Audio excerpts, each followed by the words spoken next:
Dear friends, welcome back.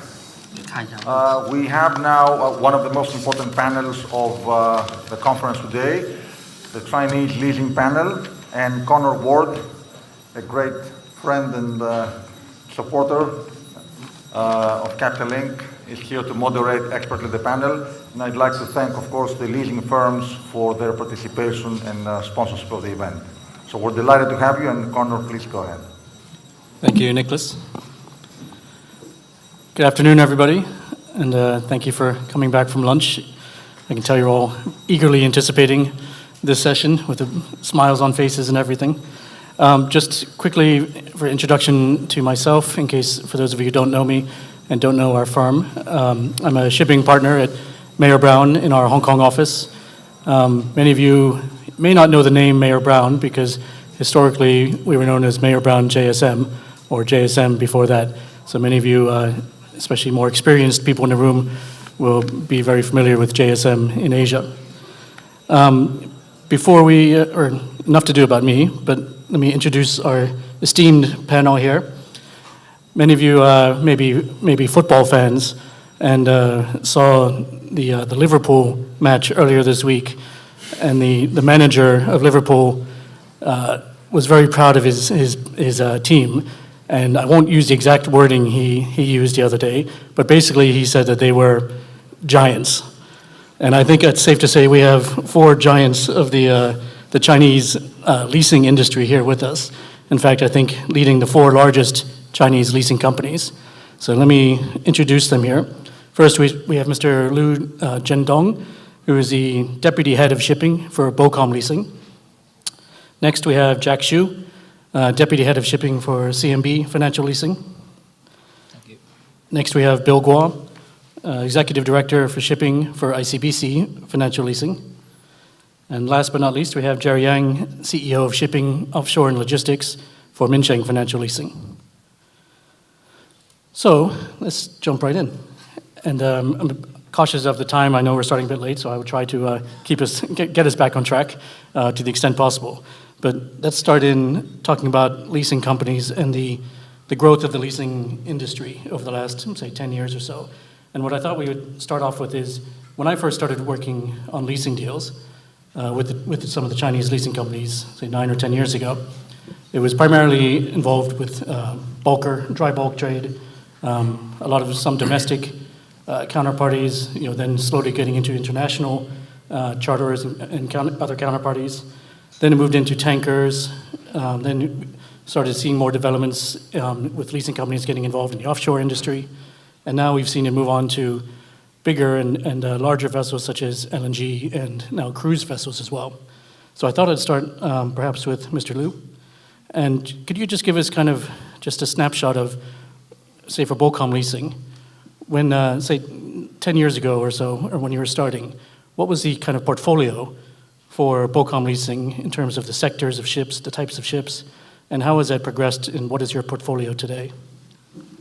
Good afternoon, and thanks, Conor. 10 years ago, I believe that the shipping portfolio in our company is quite small. And I guess in terms of the monetary size, and it's about 1 billion IMB and 10 years ago. But now, and we have nearly $10 billion portfolio, and it is really achievement and quicker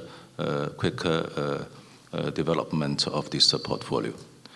And 10 years ago, the shipping portfolio in our company, I guess, maybe very small, and no people really care about this portfolio.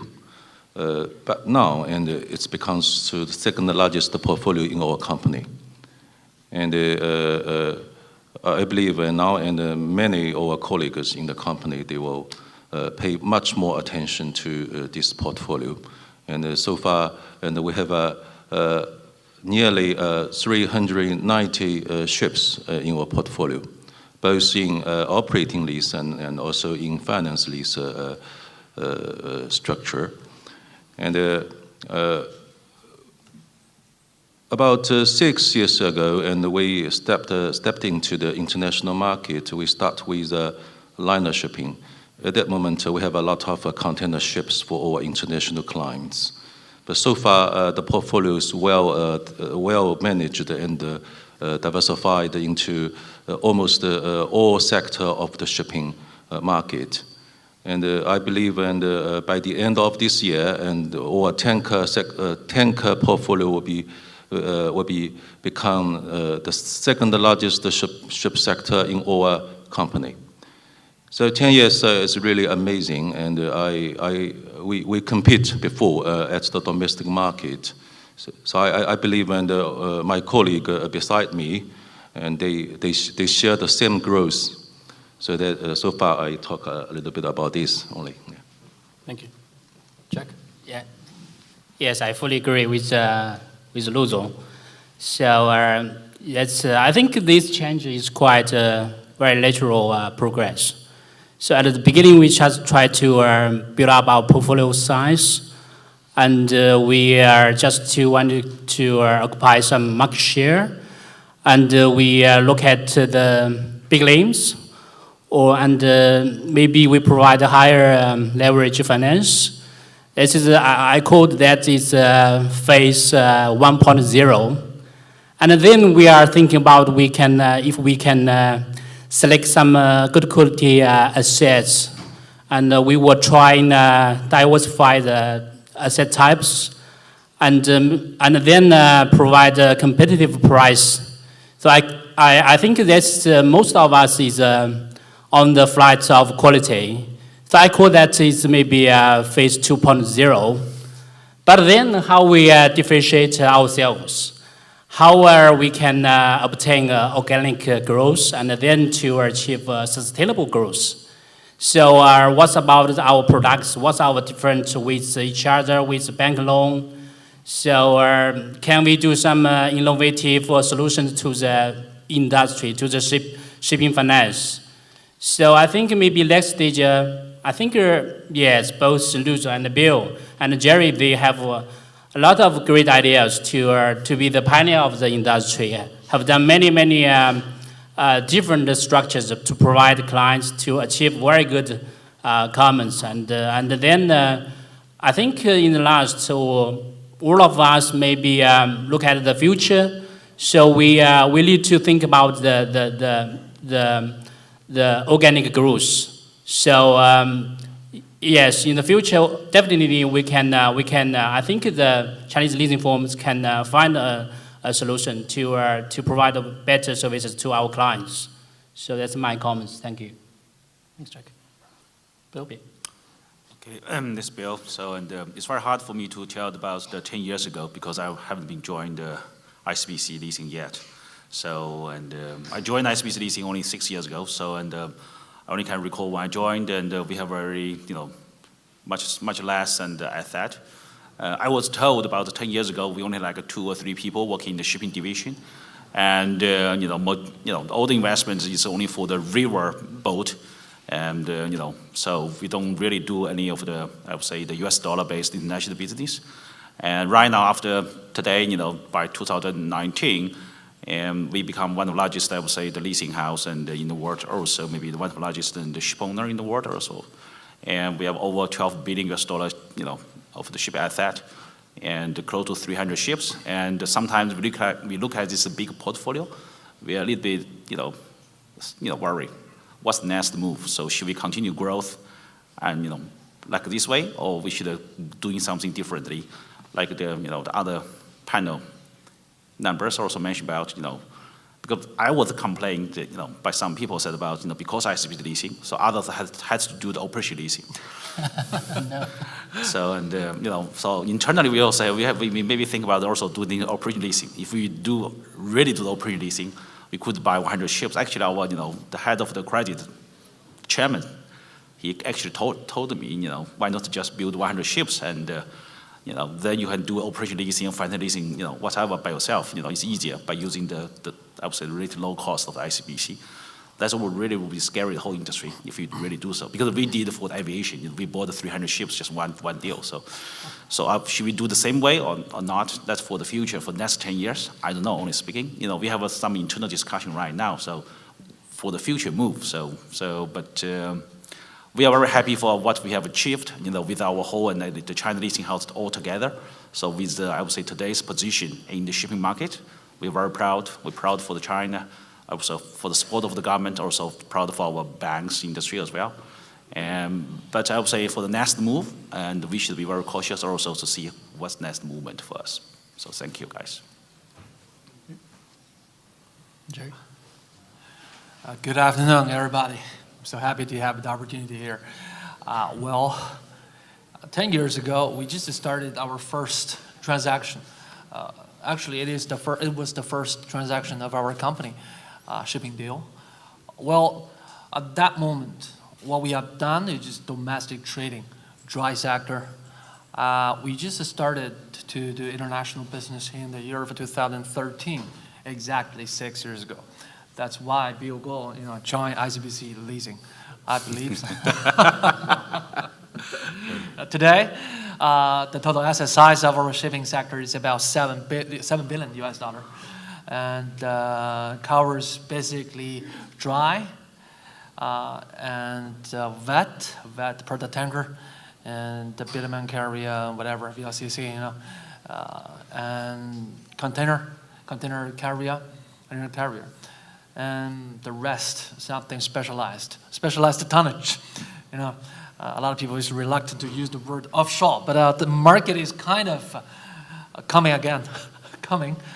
We see a lot of better sign. Well, frankly speaking, our portfolio is kind of balanced. I believe we have similar situations with our peers. The major part of our portfolio shall be international, US dollar business, because shipping basically is a 100% international business. Our company, it is about 80%. Yeah, 80% is US dollar business. And we are an international market. Well, it is a tough market. It is a tough market. Today, a lot of people is talking about LNG, gas, green, very, very hot topic. We're looking at the sector for quite a while. Well, just because, not only the potential 1J ships Bill is going to order, but also because currently the competition in terms of the funding cost, we haven't done so much in the sector. We just need to try, when we try our best, do something a little bit more industry driven. For example, we do TC deal, we do TC. We bought ships, we act more and more like a traditional owner. And we also borrow money from banks, just as a real owner, rather than a service provider, a financialized. Basically, as I spoke in some other occasions, shipping is a traditional industry with around 400 years history. So we just try our best to add some new elements rather than change something. Just try to figure out the proper way can be accepted by, first of all, the industry. Secondly, the capital market. And hopefully, the capital market. Thank you. Thanks, Jerry. A few of you mentioned, starting with Mr. Liu, about the growth in the operating lease space. Obviously, at the beginning, it was almost exclusively financial leases for the leasing companies. And I think at the risk of overgeneralizing, I would say that perhaps BOCOM and Minsheng have been very active in moving into the operating lease space. And I think maybe CMB and ICBC are still, although they do operating leases, as Bill mentioned, maybe still more heavy on the financial lease sectors or structures. Mr. Liu, what was the genesis behind going into more of an operating lease arrangements? So the structure actually is the selection of the market. and because there was demands from our client. And during the downturn of the market, and the balance sheet of our clients was very heavy, and they couldn't arrange their finance and through their balance sheet. So that is the basic demands and or basic logical behind why and we dealing so much operating lease structure to the market. And try to differentiate us from the market or from the other financial institution is the second reason for us to provide this solution to the market. And we are not going to compete with other financial institutions, so that is why. So we try to be somewhere between finance and the owner, and we found a proper position for us to deliver this to the market. And so in terms of risk controlling, operating lease, of course, will be more better than mortgage loan and in managing the ship's assets in terms of the risk consideration. And I think above three aspects will be the basic logical behind the operating lease that we choose for the market. Jerry, is that basically along the lines of your thinking as well? Is that the way the Minsheng has moved? I totally agree. Well, operating lease and financial lease, in my eyes, is not only an accounting words. Basically, when we talk about financial lease, we talk about counterparty risk. You're a lawyer. The most important element of a contract is who is your counterparty. That's question number one. You have a proper counterparty, you will not worry about your financing. You can get every penny back. Basically, that's the financial lease. It is a kind of an agent activity rather than investment. And operating lease, in my mind, it is kind of, let's say, invest in certain risks or opportunities which shall be, let's say, can be properly managed. You need to take certain risk exposure, for example, residual value. Belong, that's the different definition.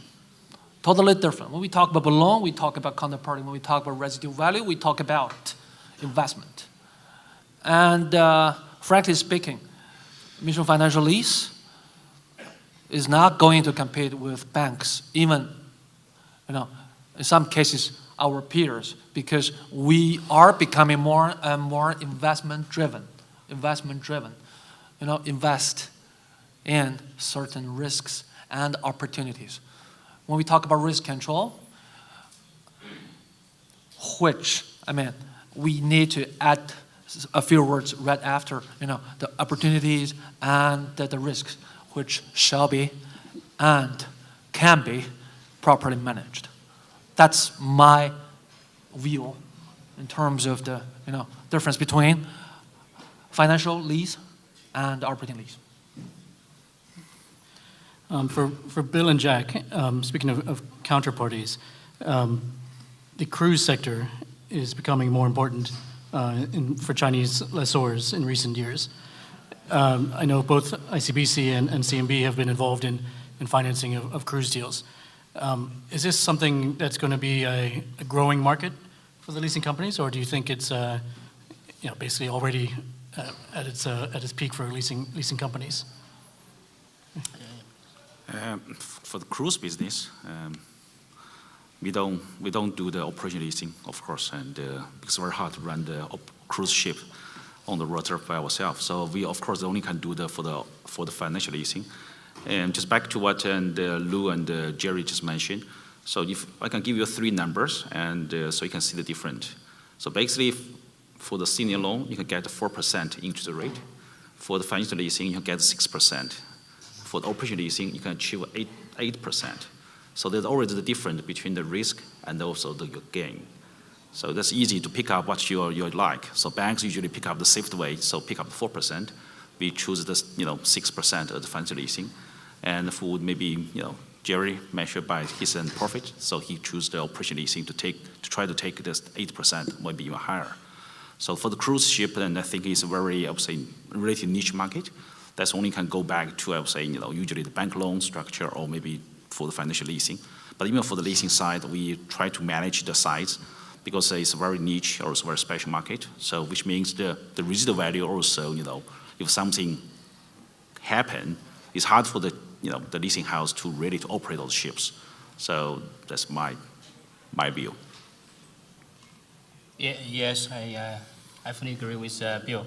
So we also have involved cruise finance.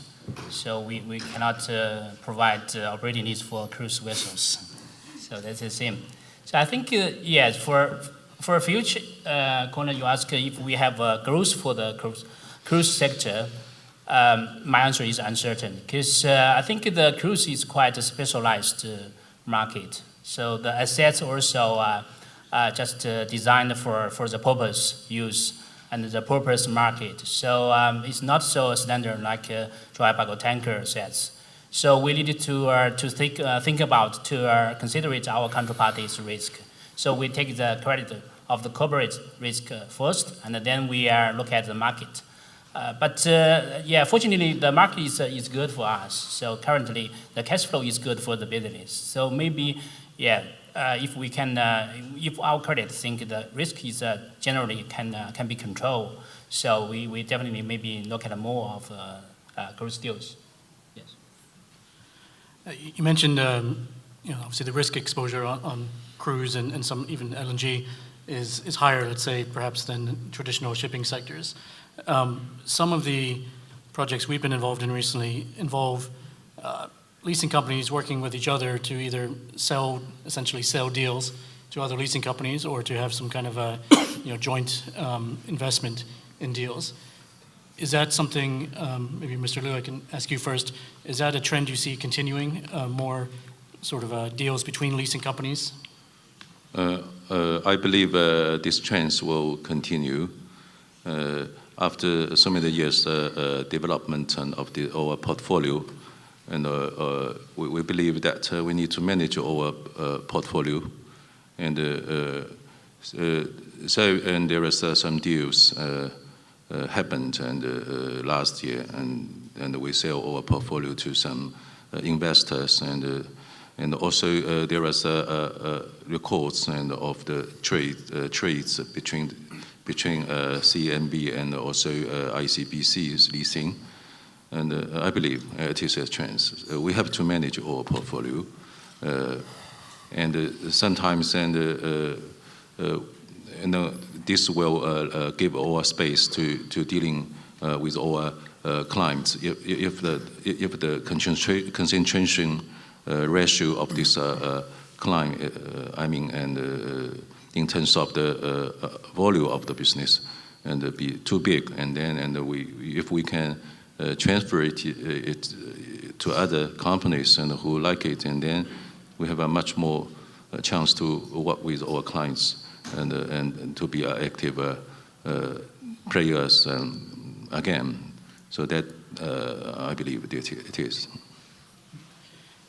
Jerry, has Minsheng looked at some of these potential, say, not necessarily joint ventures, but either buying or selling shipping deals for other leasing companies? Yes, definitely. We have done something, actually.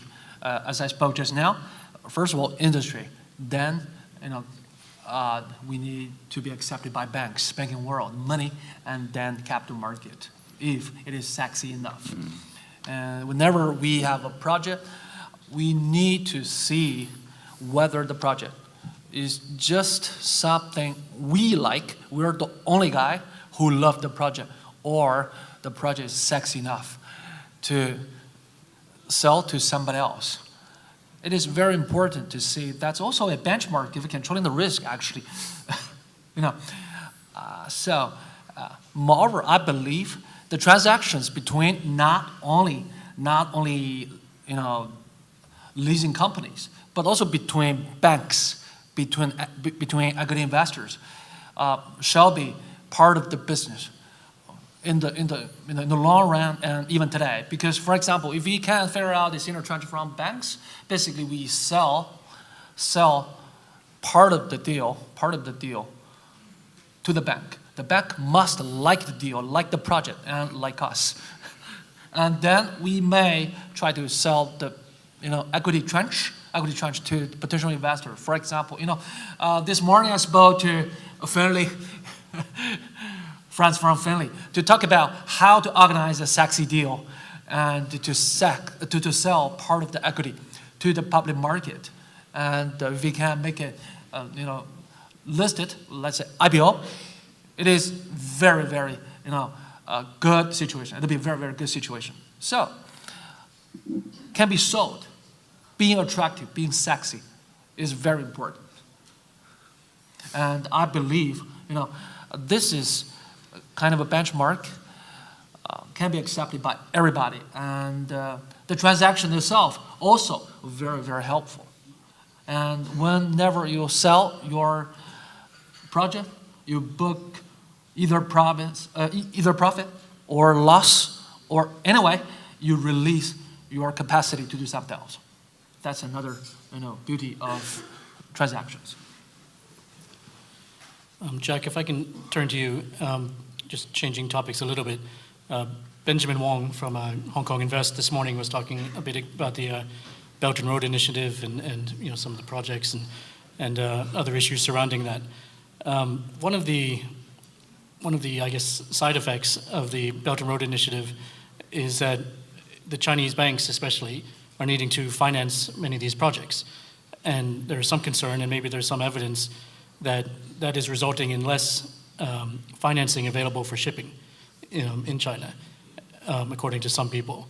Is that something that, and each of you are essentially parts of large financial institutions in terms of the group, is that something that you see internally, or do you think it's a concern that it'll be more difficult to get financing from Chinese banks in connection with the Belt and Road Initiative spending by the banks? Yes, in my view, there's no direct related link to from the Belt and Road investment to the shipping finance, because our bank is totally a commercial bank, so we just provide the products to the market, and what we are doing is just to satisfy our shareholders, to make money, to make profits. So yeah, of course we are support the government policies to support the global trading, to support the Belt and Road. But yeah, we are totally a commercial bank. We for shipping sector we have no this kind of concern. If the government spend more money on the Belt and Road, so there's less money spent on the shipping finance, I don't think this is an issue. Yeah, from my view. Bill, maybe from the policy bank perspective for ICBC, is there any difference in your view, or do you agree? We are not the policy bank. Oh, sorry. And we are also the I would say the commercial bank, but the majority owned by the government. So we have, we follow with the government suggestion, also the guideline, regulation, for this One Belt, One Road definitely is one of our focus. I think the different compared to ICBC with the other banks, and we have the, most widable and the global branch in overseas, and close to 100 branches. So, and, we have so much a branch also can, receive the US dollar and the saving. So actually, the ICBC encouraged Leasing to do more, US dollar-based investment to the overseas, because the ships is one of the most, I would say, standard asset to buy, to sell, to trade, and maybe another one is aviation. So it's easier for us to buy the ships and buy, for the US dollar than other assets. So also, the ship also is very key element for the One Belt, One Road. So it's actually exact match what's the, I would say, the central banks, central governments, and I would say the policy also requirement.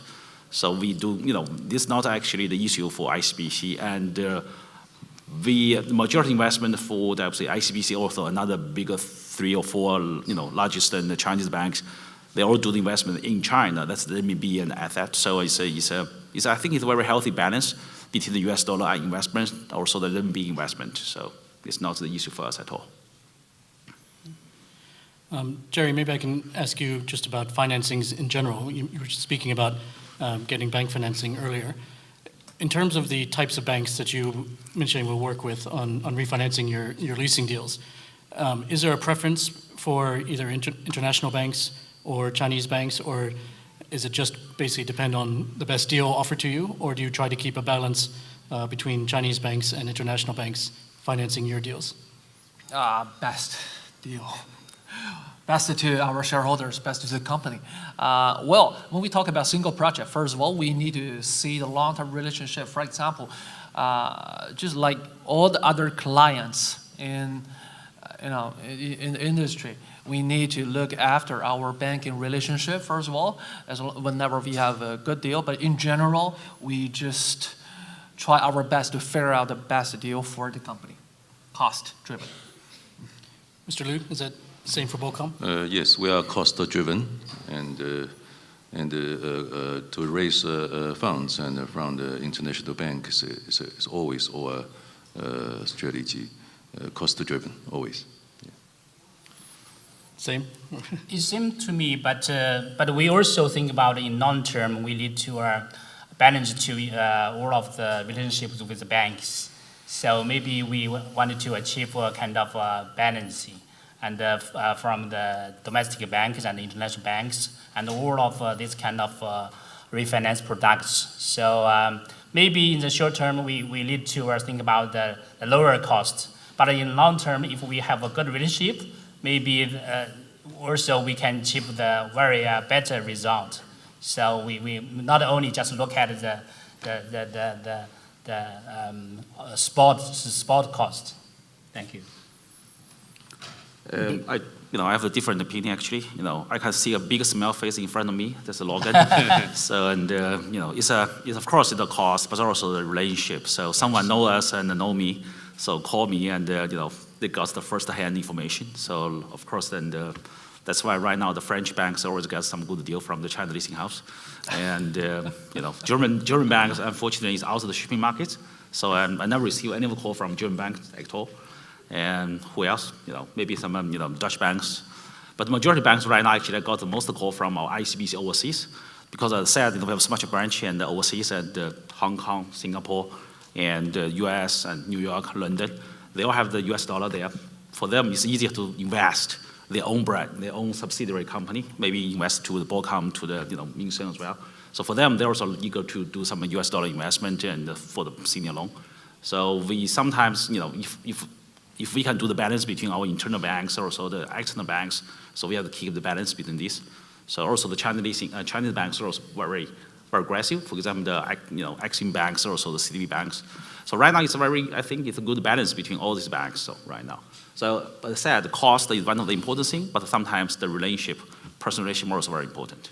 Yes, Bill, I saw DB sit there, and he's calling you. Sorry, also the James is from the city, so that's also good relationship. Well, actually, we are almost out of time, so I thought I'd just finish with something that is quite topical at the moment. The so-called trade war at the moment between China and the US. I guess, actually, effective a few hours ago, the increased tariffs have entered into force in the U.S. unless the president changes his mind. Are there any direct impacts of the trade war on your businesses? And what kind of risks do you think that potentially the trade war, if it continues on, may mean for you, whether it's currency risks or other risks? Maybe Mr. Liu, if you... The trade war, trade disputes between two nations will change the trade pattern finally. In the short term, there is some disruption of the trade, but if this continue or if the tariff is really elevated, and it will totally change the trade, the pattern of trade. we will pay a lot of attention towards this trade pattern, because then it's relating to the tonnage and the type of the trade flows, and thereby the final return of all assets. So this is a really crucial issue that ahead of us. So I believe, and we should pay a lot of attention to this issue.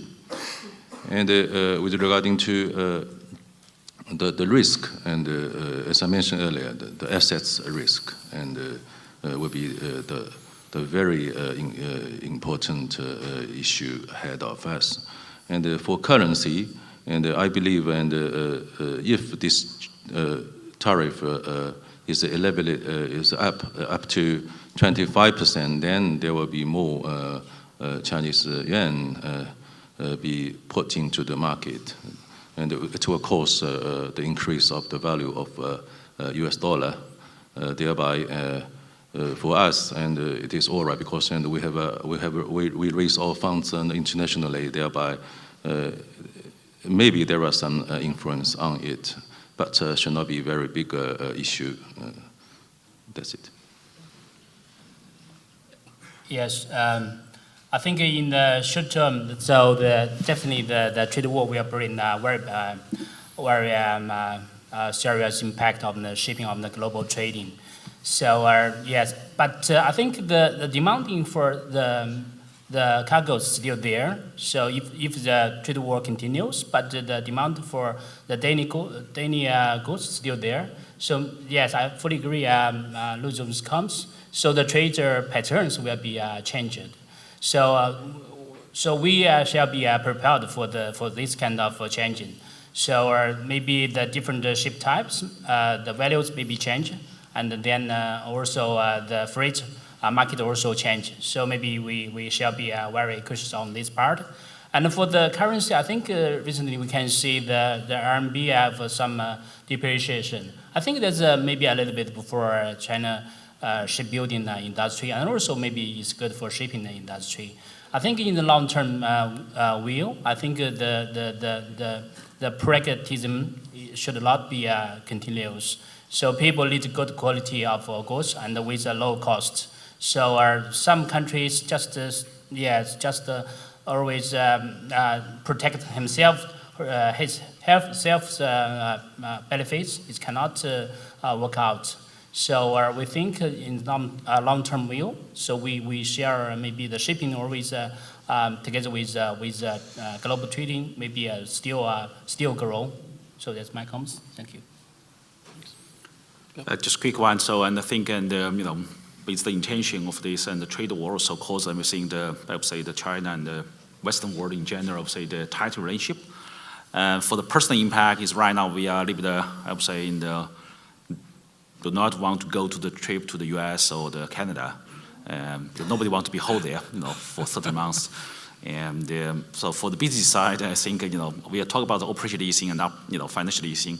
I think for the upside, I think more courage to do the operation leasing because you can get some extra primary gain from the asset. But from downside, I think it's safer to do the financial leasing.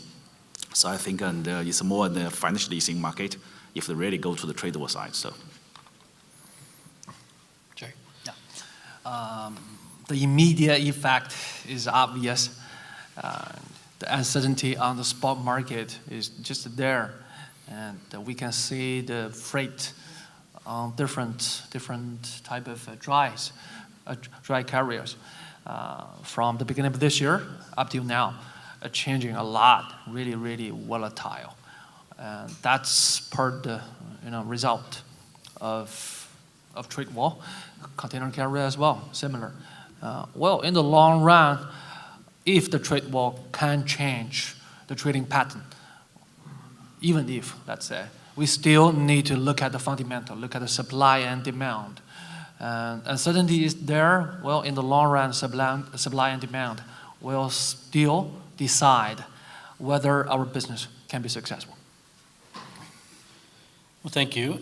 Thank you to everybody. We're out of time now, but I'd like to thank each of you for joining us today, and thank you, Nicholas, for organizing. And that's it. Thank you.